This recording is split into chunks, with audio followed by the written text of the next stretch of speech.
It's funny because right before I came here this morning, I was in San Francisco for a meeting for a working group that's part of a regional coalition, and the working group is called Investment Without Displacement, which sounds very much like what you're interested in, right? How do we bring in investment, but in ways that don't lead to the people who are here having to leave because of rising property values and costs, right? So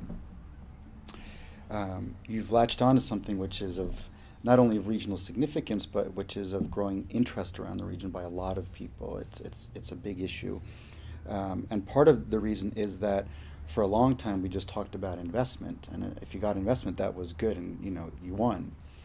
But of course, what we realized was that often investment can be a double-edged sword. It can bring in resources that are needed, but often the people who need those resources then have to leave.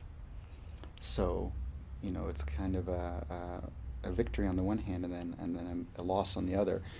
And that it forces us to ask a lot of questions. For example, distinguishing between different kinds of investment. Not all investment is the same.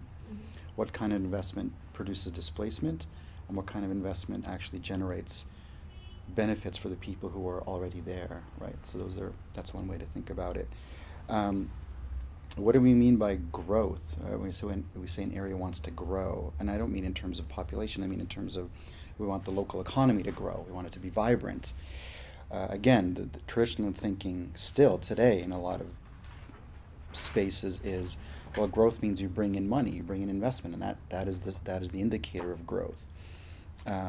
But groups like the Investment Without Displacement group are saying, well, does it count as growth again if the people who are the intended beneficiaries of that growth have to leave and new populations come in? So there's the cultural preservation piece to think about, and how that gets wrapped up. For me, the our work here at this organization and my personal interest for the last 15 years has been, how do you, on the one hand, protect the communities that are there already, low income, vulnerable communities, and how do you promote economic development that builds those communities as opposed to breaks them, right? I mean, those are the only things I really care about in some ways. I mean, I'm interested in cultural preservation, but not at the expense of the vibrancy of communities today.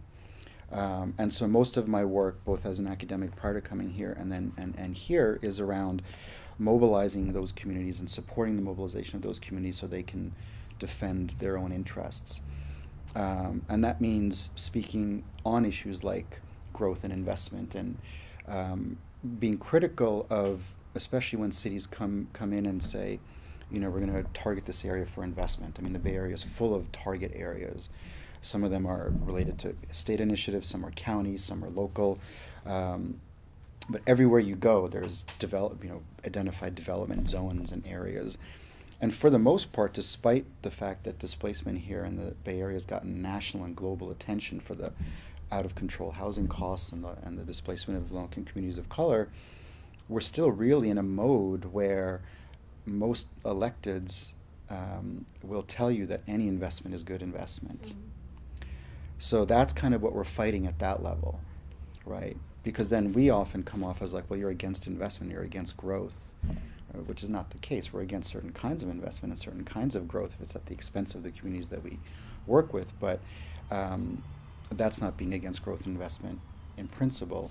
So I'm wondering if there's anything within that set of issues that you'd like to talk about relative to what may be happening in Japantown, or about the Bay Area more generally, that maybe I could